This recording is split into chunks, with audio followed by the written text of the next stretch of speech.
Listen.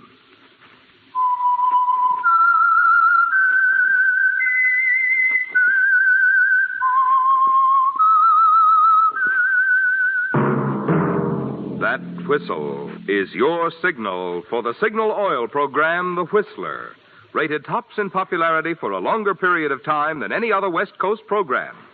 And Signal gasoline is tops, too, tops in quality. It takes extra quality, you know, to give you extra mileage. And Signal is the famous Go Farther gasoline, available wherever you see the Signal circle sign in yellow and black that identifies independent Signal dealers from Canada to Mexico.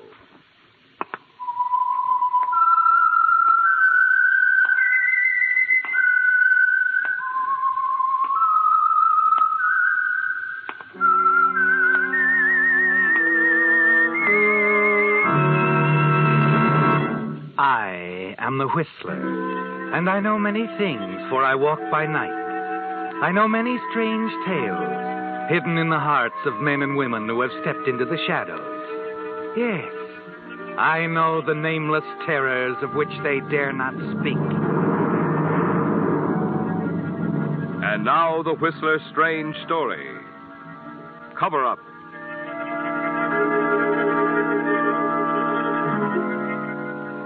As the cold gray dawn broke over the fog-shrouded coastal village of Benton Cove, death came to the big house on the hill. Moments after the chimes of the hall clock had echoed 6 times through the silent house, a door along the upstairs corridor closed quietly, and Joan Harper, white-faced, nervously twisting a handkerchief in her fingers, moved slowly down the great circular stairway. At the foot of the stairs, she stopped, looked back over her shoulder for an instant, and then hurried into the library. As she picked up the phone, placed her call with the operator, her thoughts raced back to a moment 2 years ago, to a bright, warm spring morning in the garden when David Blaine had come to her. Joan? Joan? Here I am, David. Over here. Hard at work, I see. Well, these plants certainly do need a lot of care. I don't suppose you'd be interested in some spade work, Mr. Blaine? Well, might be. Good. And after that, I'll have something else for you to do. The hedge along the... Joan. Yes, David. I suppose you couldn't help overhearing that row upstairs. Well, Adele's voice has a way It's no use, Joan. I've tried to make it work, but it just won't. I'll be leaving in a day or two, moving into an apartment in Los Angeles. I see. Of course, there'll be no divorce. If Adele was well and strong, well, that would be another matter, but she isn't, and, well, I know, David. I'll do all I can for Adele, of course. Adele has more than enough money to take care of everything. I just can't stay on here any longer. It wouldn't be good for Adele, either. You understand why I can't stay, don't you, Joan?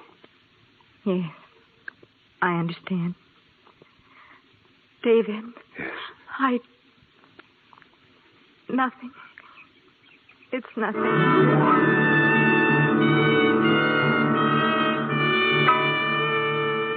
Yes, that was 2 years ago, wasn't it, Joan? 2 long years.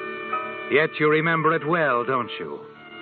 You understood then quite clearly why it was impossible for him to stay here at the house. And at that moment, you wanted to tell David that you were in love with him, too. But you couldn't. And you told yourself it would all work out for the best this way. David would go away, and there would be no divorce. Your sister Adele would always stand between you as long as she lived.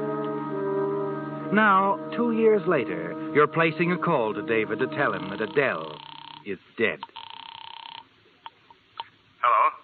David, this is Joan. Joan, well, this is a surprise. How are you?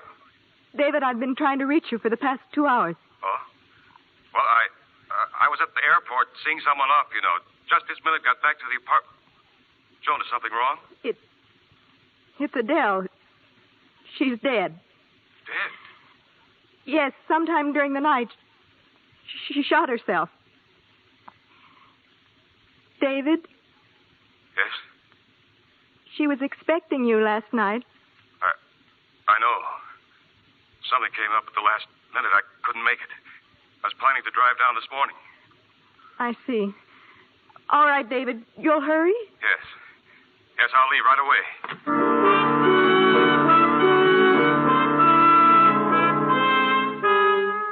Your hand is trembling as you replace the receiver. There's a tight, hard knot in your throat. The mere sound of his voice can do that, can't it, Joan? But there's something else. David's manner. His excuse about not coming down. And that vague feeling that has persisted ever since you were awakened by the gunshot. In that confused, half-awake state, it sounded as if there was someone on the back stairs hurrying away. But you couldn't be sure. The thought keeps running through your mind now as you wait for David, while you answer the many questions of Sheriff Quinn. And then it's all swept away as you meet David. And in the days that follow, you call yourself foolish for letting your imagination run wild. David helps with everything after he arrives, and you stand side by side at the funeral attended by a large gathering of friends, villagers. And when it's over, you walk from the family crypt down the tree-shaded path toward the road in the waiting car. David, Yes? have you made any plans about going back to the city? No, nothing definite. How about you, Joan? Oh, I suppose I'll stay on at the house with Mrs. Hastings. Joan, Yes? who's that man walking up ahead, the one in the trench coat? Oh, that's Mark Quinn. He's the sheriff here. Sheriff. I see. Rather young, isn't he? Yes. Very capable, they say. Why do you ask? Oh, I couldn't help noticing during the services back there. He seemed to take it all pretty badly. I've seen that look on a man's face before. Hard, drained of all color, a little angry. Yet you know he's crying inside. He was in love with Adele, wasn't he? Yes, ever since high school. They were engaged once. Then I came along. Is that it? That's it. You know, I had a hunch it was something like that. Suppose he blames me for what's happened. Oh, of course not, David. He didn't come around to offer his condolences. Oh, perhaps he's going to do that now. What? He stopped at the gate. I think he's waiting for us. Oh. Yeah. Yes, I think he is. Oh, Joan, Hello, Mark.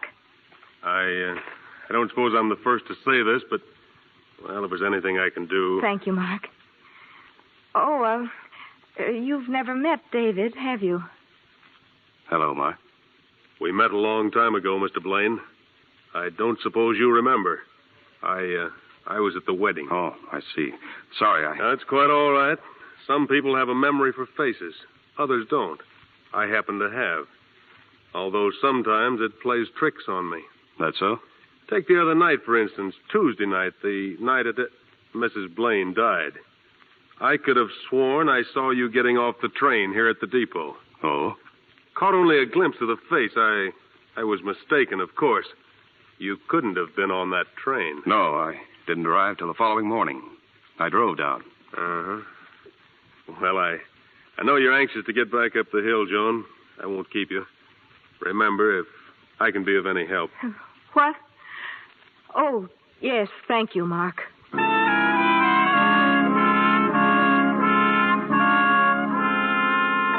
The fear has swept over you once again, hasn't it, Joan? The fear that points a finger of suspicion to David. And you wonder if Mark really did see David at the depot Tuesday night. Wonder if Mark actually believes he was mistaken. As you drive back to the house, you wonder, too, about the footsteps you thought you heard on the back stairs the same night. You don't want to think about it. Try to force it from your mind, but you can't. And you're afraid that what you suspect is true. That David was in the house the night your sister died.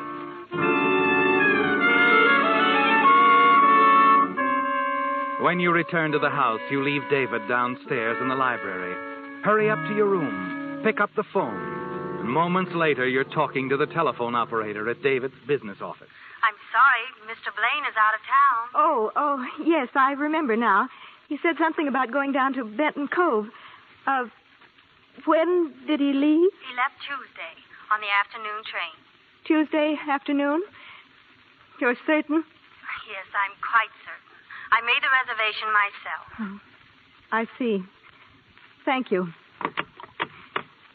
He was here that night. David was here.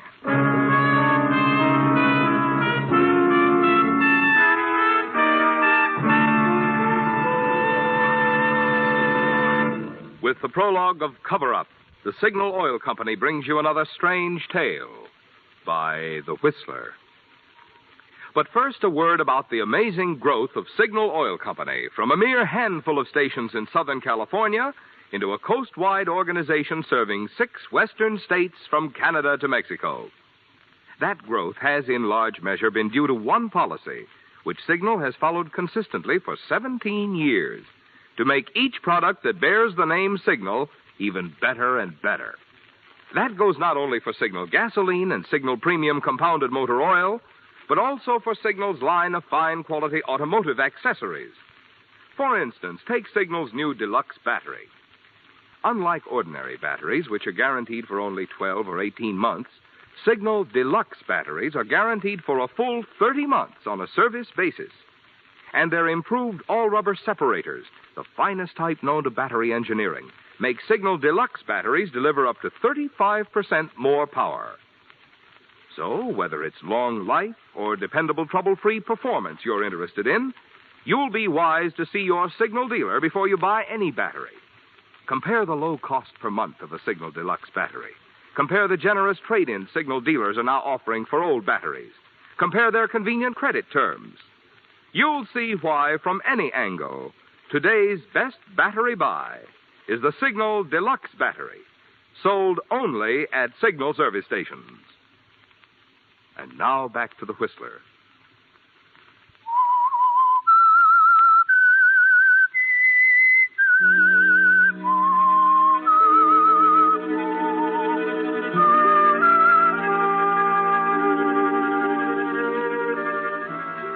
There's little doubt in your mind now, is there, Joan? David was in the house the night Adele died. You suspect the terrible reason as you wonder why he lied to you. You're afraid to think about it, afraid of what it can mean. You pace up and down the room for hours, fighting the horrible thoughts that keep creeping into your mind. Finally, there's a knock on the door. Mrs. Hastings, the housekeeper, enters. Dinner will be ready in about an hour, Miss Jones. Dinner? Oh, I don't... Mr. David was wondering if you'd like to join him in the library for a cocktail before... No, I don't think I'll come down tonight, Mrs. Hastings. I'm not feeling well. You really should have something, Miss Jones. I'll be all right. Perhaps after I rest a while. Very well.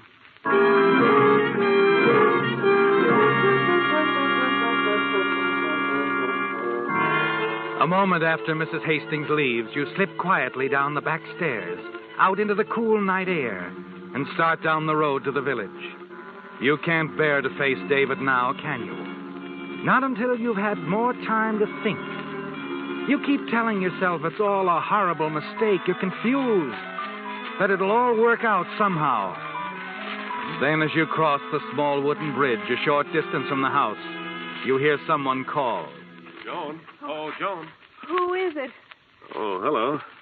Out for a little stroll? Oh, Mark. What are you doing here? Thought I'd take in a little night air. Beautiful evening, isn't it?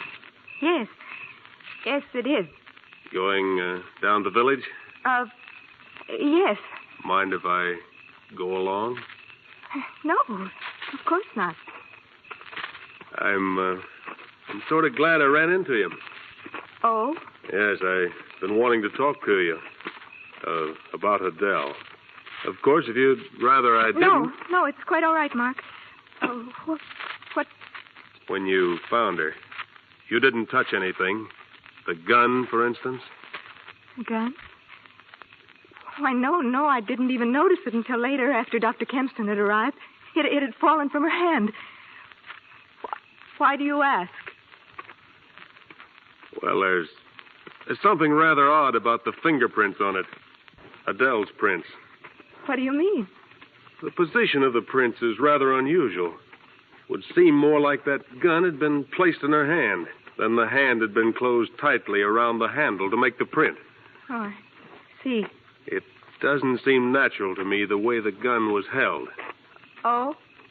But then, who knows? I guess it's entirely possible. Mark, I don't believe I'll go down to the village after all. I just remembered something. Oh?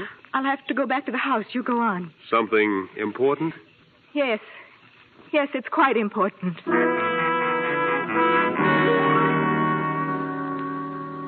Suddenly, you've made up your mind, haven't you, Joan? Yes.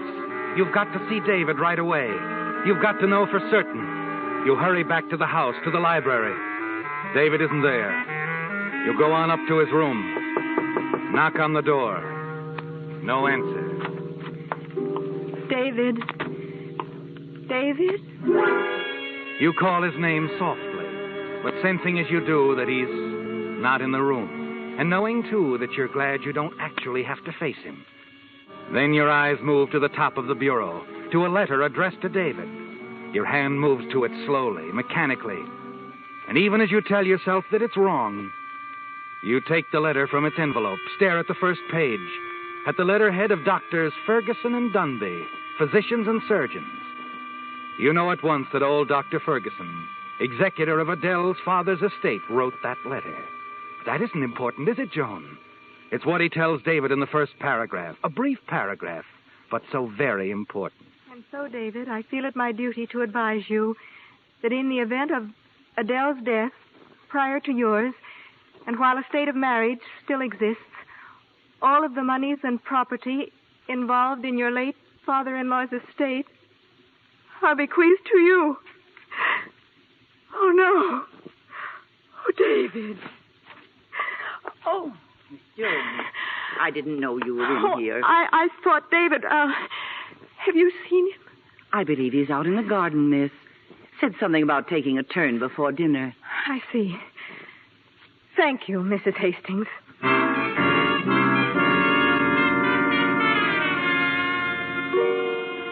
You tremble as you go downstairs and out into the garden. It was wrong of you to be in David's room. Wrong to take his letter. But somehow you couldn't help it. And those words keep blurring in your mind as you walk quickly toward the rose arbor. David had a motive to kill her, didn't he, Joan? A strong one. And no matter how hard you try to fight down your fears, they persist. Suddenly, you're aware of David's voice, and you step back. Stand behind the protection of the rose arbor, listening as he questions old Ben, the gardener. What you mean to say is, Ben, you didn't do as you were told that night. Well, Mr. David, I didn't mean to go against Miss Adele's wishes, but I was tired. I saw no reason why I should go into town. But all the other servants did go into town. Yes, sir. Oh, if only we had known what poor Miss Adele was planning to do to herself. It might have been prevented, yes. But what I was wondering about, Ben, from your cottage, didn't you hear the shot? Yes, but I thought it was only a car backfiring. You didn't go out, look around in the yard? You mean there might have been someone here, Mr. David, that it might not have been suicide? I'm asking the questions, Ben. Did you see or hear anyone? No, sir. No, sir. I didn't... That's all I want to know. But I guess there could have been someone, Mr. David. I had no idea anyone even suspected... No one does, Ben. Forget it. Forget we even discussed the matter. The tone of David's voice frightens you, doesn't it, Joan? You draw back into the shadows as the two men start away toward old Ben's cottage. Then you turn and hurry back to the house. Enter the library, the letter still clasped in your hand. You want to read that terrible, frightening paragraph again, but David suddenly calls your name. John! John! You whirl around, frantically wondering if he saw you, knows that you were listening outside. John! Then, as you hear him coming toward the library, you remember the letter, know that you must hide it. You turn hurriedly, slip the letter behind a heavy oil painting on the mantelpiece. Oh, there you are, John. I've been wanting to talk to you. I was in the garden. Oh? David, is there anything special you want to tell me? Why, yes. Joan, when everything is cleared up here, I'll be going away again. If I sent for you, say, in 6 months, would you come to me? I don't know, David. You don't know? No, I don't, David. It seems there are more important things we should be talking about. More important things? What could be more important than you and I? You know why I went away the first time. You must know now that I'd do anything for you. Yes, I believe you would do anything. What are you talking about, John? David, where were you the night Adele died? I told you. I was in Los Angeles. Joan, where are you going? Leave me alone, David. I've got to think.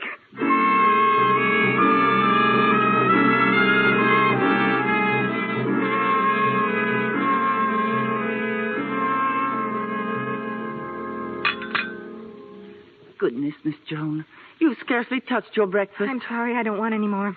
My dear, you simply must calm yourself. I know you didn't sleep at all well last night, Mrs. Hastings, I'm going to drive into town. If you have to reach me for any reason, I'll be at Dr. Ferguson's office. All right, Miss Joan.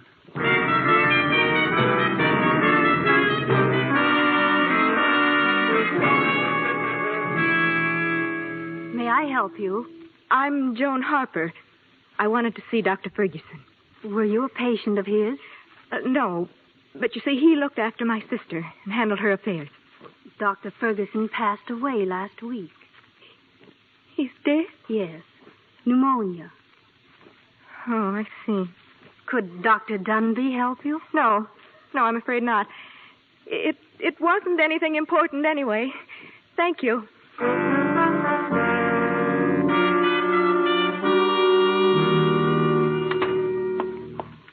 Is that you, Miss Joan? Yes, Mrs. Hastings? Oh, goodness, Miss Joan, I didn't know whether to call you or not. But Mr. David has decided to leave. He's upstairs packing. Packing now? Yes, I didn't know if he discussed it with you or not. It all seemed so sudden. I'll go up.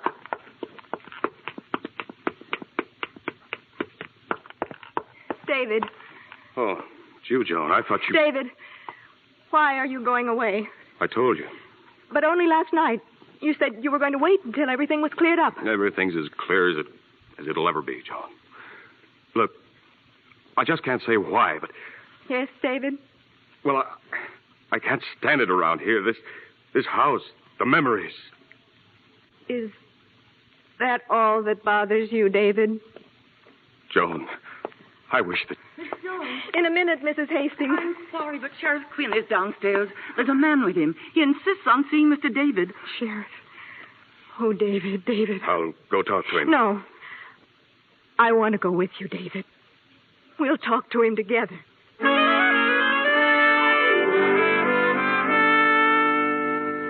Going down the stairs, you take his hand, grasp it tightly, reassuringly. But all the time, the fears of the past few days pound in your brain, telling you exactly what's going to happen when you walk into the living room with David to confront Sheriff Mark Quinn. Oh, morning, John. Sorry to disturb you. It's all right, Mark. I understand you want to talk to David. Yes. Mr. Blaine, this is Joe Larkins. Oh? You don't remember, I guess, Sheriff. The night your wife was killed, Mr. Blaine, Larkins here was on a freight train that passed through Benton Cove on its way to Los Angeles. It's him, all right. Can't be no mistake. He swung on the train, rode up to L.A., and hopped off. Oh, David. Blaine, I had a hunch all along you were in town the night your wife was shot. Now I'd go a step further and say you were in this house. David, oh, David, tell them it isn't true. Tell them you never saw this man before. I'm sorry, Joe. There's no use pretending any longer. He saw me all right. I was on that freight. And I was here that night with Adele.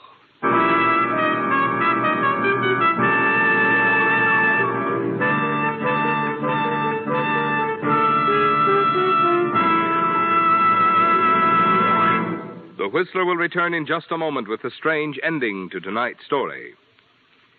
Meantime, since thorough scientific lubrication is even more important to your car during the rainy season, I'd like to tell you about some of the extras you get in a Signal lube job. You see, Signal dealers, being in business for themselves, do go out of their way to give you the kind of job they're proud to stand back of. That's why, for instance, they take no chances on memory when they lubricate your car. Instead, they check against Signal's factory-recommended lubrication chart, which shows every lubrication point on your car. And they use 9 specialized Signal oils and greases, so each part will have the exact type of protection it needs. But do they stop there? No, sir. Just to make doubly sure not a single part has been overlooked, they check each point again, which is why it's called Signal Double Check Lubrication. Now, that's the kind of lube service you want if your car is to give you the long, trouble-free service that was built into it. And that's the kind of lubrication you get from friendly, independent Signal dealers. And now back to the Whistler.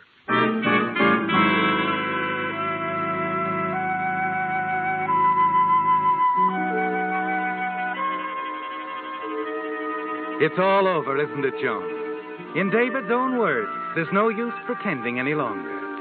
And you look from him to the quiet, accusing face of Sheriff Mark Quinn.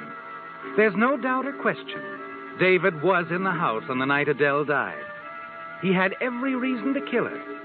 You know that from what you read in the letter you hid behind the painting on the mantelpiece. It can mean only one thing. David is guilty. And then you're suddenly aware of his voice, speaking quietly, futilely, telling Sheriff Quinn another version of what happened the night he came here to see Adele. I suppose there's little use telling it. I knew how it would sound then. That's why I ran. Ran? You saw me all right that night at the station, Sheriff. I came down on the train. Adele had phoned that afternoon, asked me to come. Said she'd arranged for us to be alone so we could talk, get things straightened out once and for all. When I arrived at the house, in Adele's room, she was dead. Go on, Mr. Blaine. I don't know whether she asked me to come here to frame me or not. Anyway, the gun was lying on the floor beside her. I picked it up without thinking. Then I realized how it was going to look. I wiped the gun off, pressed it back into Adele's hand. Oh, David. An interesting story, Blaine. It's true. And you knew about it, Quinn. It was all in that letter of Dr. Ferguson. Now, wait a minute. I don't know anything about any letter. You took it, Quinn. Knowing it would have saved me. Dr. Ferguson's letter? Yes. Oh, David, what are you saying? That letter makes everything worse. Your motive. Do you know anything about any letter, Joan? Yes, I hid it. Here, behind this picture. I'll get it. Joan, you did this for me? Oh, I knew it was wrong, David, but I couldn't help it. I just knew you didn't do it. I hid it to help you. Give me that letter. You didn't read it all, did you, Joan? I read enough. Read the second page, Sheriff. That last paragraph. I tell you these things, David, because of the situation existing between you and your wife, Adele, and because my most recent examination shows that she has less than a month to live. David? Well, I guess that does it, David. Nobody would kill someone who had only a month to live. Sorry I caused you so much trouble. Oh, David. And I almost burned that letter.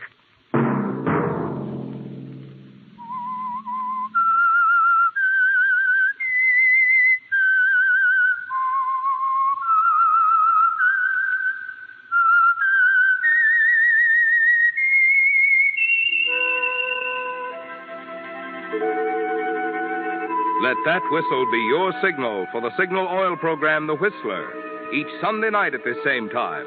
Brought to you by the Signal Oil Company, marketers of Signal gasoline and motor oil and fine quality automotive accessories. Signal has asked me to remind you, to get the most driving pleasure, drive at sensible speeds, be courteous, and obey traffic regulations. It may save a life, possibly your own.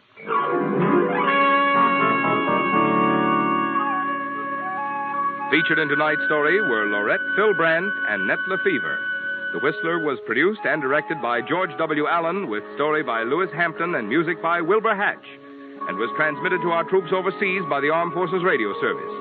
Remember, at this same time next Sunday, another Strange Tale by The Whistler. Marvin Miller speaking. This is CBS, the Columbia Broadcasting System.